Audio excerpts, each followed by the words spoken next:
And I always thought my wife and I were the perfect couple. We'd been together for 5 years, and I never really questioned that anything might be wrong. Everything seemed smooth. We both had our jobs, spent time with friends, traveled, and enjoyed cozy nights together. She was an amazing wife, loving, caring, and always there for me. I, on my part, tried to be a good husband, bringing in money, giving her attention, and being faithful. Sure, and like any couple, we had our moments, arguments, misunderstandings, but I thought that was normal. It wasn't until the work party that everything started to unravel. I remember it like it was yesterday. The event was at one of those fancy hotels with a big ballroom, everyone in business attire, drinks flowing, and the atmosphere was, well, to be honest, and a bit corporate and stiff. But still, it was something we both looked forward to. I'll never forget how she looked that night, and she wore a stunning black dress that hugged her figure just right. Her hair was done up perfectly, and the way she smiled at me as we walked into the venue made me feel proud. She was always the center of attention, but I didn't mind. I knew she had that effect on people. She was beautiful, smart, and outgoing. Honestly, I was lucky to have her. The night started off fine, and we mingled with colleagues, laughed at bad jokes, and I kept telling myself how lucky I was.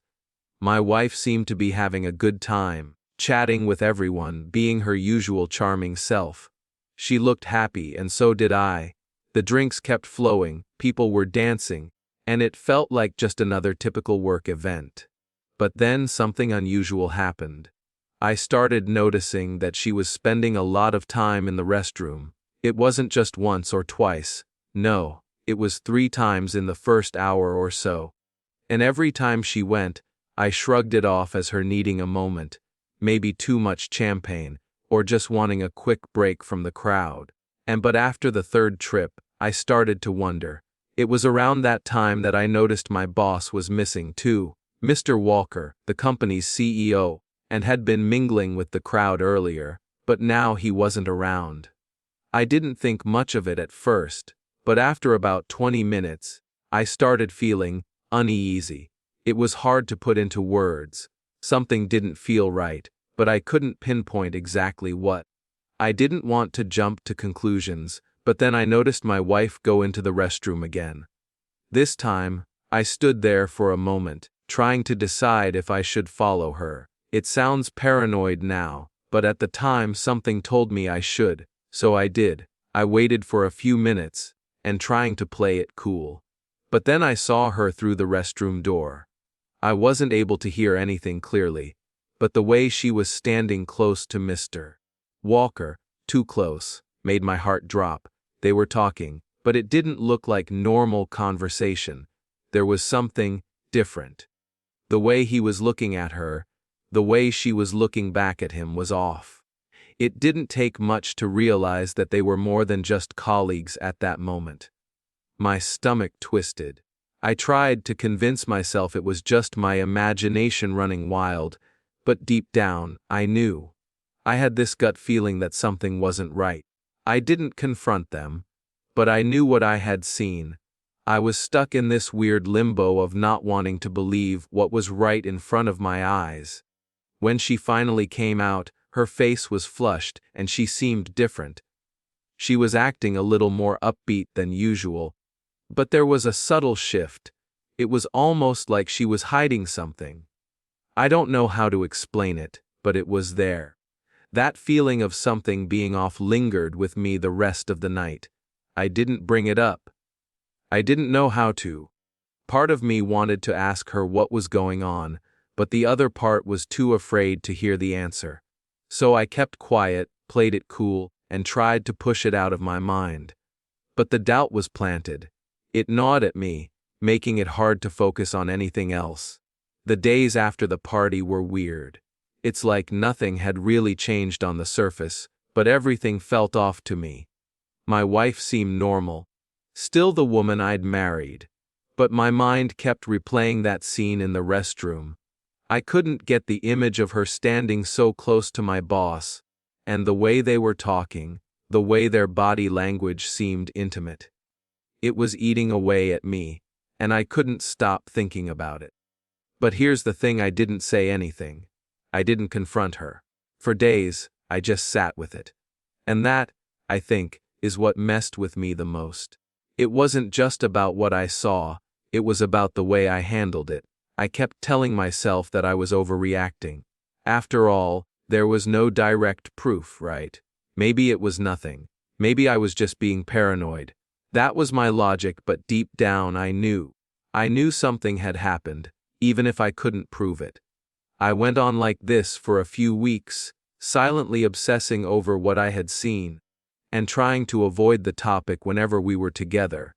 It was like this silent tension building between us. I started to notice little things, and her phone buzzed a lot more than usual, and when I was around, she'd quickly swipe it out of sight. She started going out more. For work, she'd say, and I didn't question it, at least not aloud. But my gut told me that she was distancing herself from me. It wasn't until a random evening, a few weeks later, when everything fell apart. I had just gotten home from work, and I found an envelope on the kitchen table. It wasn't addressed to me, and it wasn't from anyone I knew. It was from a private investigator. At first, I thought I was just seeing things, or maybe it was a mix-up, I don't know. But when I opened it, my hands started shaking. Inside, and there were photos, clear shots of my wife and Mr. Walker, in various places. There were pictures of them leaving restaurants together, and shots of them entering hotels, and a few of them in what looked like a very intimate conversation. They weren't just colleagues, they were together, and it was impossible to deny. I don't even remember how long I sat there, staring at those photos. The rage, the betrayal, and the shame, it all hit me like a truck. I was furious, not just at her but at myself. How had I not seen it sooner? How had I let this go on? And then the realization hit me like a ton of bricks. My boss, Mr. Walker, had hired a private investigator to follow my wife. That's how I got the photos. I was stunned. I didn't know what to do with this information. Should I confront her? Should I call him? I was shaking, my mind racing, but all I could think about was how much she'd lied to me, how much trust she'd shattered. The worst part? I felt stupid. I felt like I had failed as a husband. I needed to talk to someone, anyone. I called a buddy of mine, Rick, and who had been through some relationship troubles of his own. He answered after the second ring, and I could hear the confusion in his voice when I told him what had happened. I didn't even know where to begin. It all felt like a bad dream. I told Rick about the photos, about the feeling I had at the party, and about how everything had been so off since. He was surprisingly calm, probably because he had been through worse, but I could hear the sympathy in his voice. He didn't tell me what to do right away. He just listened. He told me that I had to make a decision, that I couldn't let this go without confronting her, and that no matter what, I deserved the truth. As soon as I hung up with him, I knew what I had to do. The idea of confronting her terrified me. I didn't know if I was ready to hear the truth, but there was no avoiding it anymore. That night, she came home late, just like she had every night for the past week, and she was acting normal, at least on the surface. But I could see the nervousness in her eyes, like she was expecting me to say something. I waited for her to settle in, but when she went to kiss me, I pulled back. I couldn't even look at her. "Something wrong?" she asked, and her voice cautious. I threw the envelope onto the table, the photos spilling out. Her face went pale when she saw what was in front of her. She didn't speak for a few moments, just stared at the pictures. I could feel the heat in my chest rising as I watched her face go from shock to guilt. I wanted answers. I needed them. "Why?" was all I could say. I didn't yell, didn't demand anything, I just asked, "Why did you do this?" She looked at me, her eyes watering, but she didn't answer right away. She just stood there, breathing hard, and like she was trying to figure out how to make it all sound okay. But I could see it in her face. The guilt was written all over her. And then, Finally, she spoke. It's not what you think. Those words hit me like a slap in the face. I don't know why, but hearing her say that made everything worse. She wasn't even owning up to it. I don't know how to explain it, she said, avoiding my gaze. But it wasn't just him. It's been going on for a while. I didn't mean to hurt you. I honestly didn't know how to react at first. Part of me wanted to explode, to yell and scream, but another part of me was just numb. I had to process what she was saying. I couldn't believe she was standing there, talking about it like it was just some minor mistake. I grabbed the photos off the table and shoved them into her hands. Not what I think, I said, barely able to control my voice. You're telling me that this isn't what I think. How long has this been going on? She flinched at my tone but didn't answer right away. I could see her eyes welling up with tears. That made me even angrier. How could she cry now, after everything? After betraying me like this? I'm so sorry, she finally whispered. I didn't know how to stop it. Her words made no sense. She was sorry. Sorry for what exactly? Sorry she got caught. Sorry for ruining everything. And sorry for lying to my face for months, maybe even years. Sorry for breaking my trust and our marriage. And I felt my chest tighten as the full weight of what she had done started to hit me. I had been played, used, lied to for so long, and I couldn't believe how blind I'd been to it. She had made a fool of me. All the love I thought we had, all the memories I had cherished, and were now tainted. And for what? For her own selfish desires. I couldn't stop the tears that started to well up in my eyes. I wasn't angry at her anymore. I was angry at myself. Angry at how stupid I had been. I should have known. I should have seen it. You didn't know how to stop it, I repeated, shaking my head. How about we talk about the fact that you didn't even try? And you didn't even tell me anything. You didn't come to me when things started falling apart. Instead, you went to him, and you kept going to him, behind my back, over and over. And now you want to say you're sorry. I could see she was crumbling under the weight of my words, but I didn't care. I couldn't care. I was shattered, torn apart inside. Every time she opened her mouth, it was like she was making things worse. I didn't plan for it to happen, she said, her voice barely audible. It wasn't supposed to be this way. I don't know what happened. But it's over now. It's not going to happen again. I stood there, staring at her, trying to process what she was saying. It was like my brain couldn't fully connect the dots. How could she think that just saying, "It's over," would make it go away? How could she think that she could just fix this with a few words? She had shattered everything between us, and now she was asking me to forgive her. Is it? I asked. My voice was steady, colder than I wanted it to be. You honestly think it's over? You think that after everything, I can just forgive you, and I can pretend that none of this happened? She didn't respond immediately. She just stood there, her shoulders shaking as she tried to hold back tears. But I could see it in her eyes. She was sorry, sure. But she was sorry for herself. Sorry because she was caught. Sorry because she had to face the consequences. And that hurt me more than anything. I paced back and forth in the living room, trying to collect my thoughts. But I couldn't. I was overwhelmed with 1,000 different emotions at once. Anger, betrayal, confusion, sadness. It was like I was drowning, and I couldn't find air. I don't know what to do with you anymore, I said, and my voice breaking. I don't know who you are. You're not the person I married. You're not the woman I thought I knew. She took a shaky step forward, reaching out as if to touch me, but I stepped back. Please don't, I said, my voice low. Please don't act like you care now. You've had your chance to care, and you threw it away. I couldn't even look at her anymore. I couldn't stand to see her face, the same face I had kissed every morning, and the same face I had trusted for years.